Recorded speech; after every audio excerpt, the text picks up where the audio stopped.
BNP Tarique Rahman সাহেব উনি বলতেছে যে দুর্নীতি কিংবা চাঁদাবাজি বা যে কোনো মব ভাইলেন্সের ক্ষেত্রে জিরো টলারেন্স।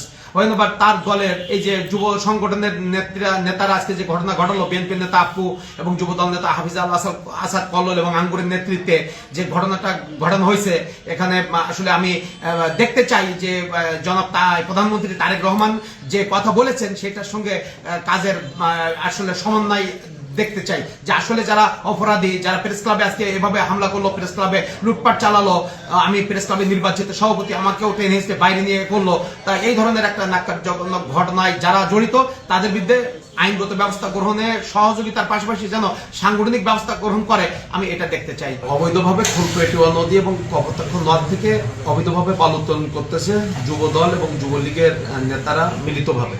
তো এটা নিয়ে আমাদের সমকাল পত্রিকায় গত 23শে ফেব্রুয়ারি আমি একটা রিপোর্ট করেছিলাম। তো এই রিপোর্টের পরেই যুব দলের কেন্দ্রীয় কমিটি যুব দলের যে সদস্য সচিব আনোয়ারুল ইসলাম আঙ্গুরকে শোকজ করছিল।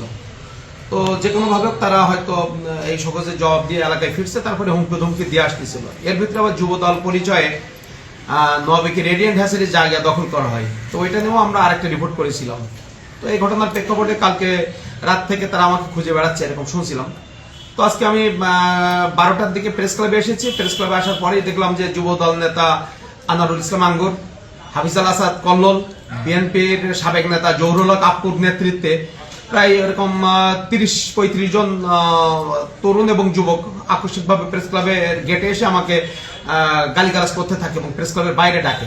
তো আমি ভিডিও করতেছিলাম তাদের বক্তব্যটা, যে কেন যাবো, বলতেছে আপনি প্রেস ক্লাবে থাকতে পারবেন না।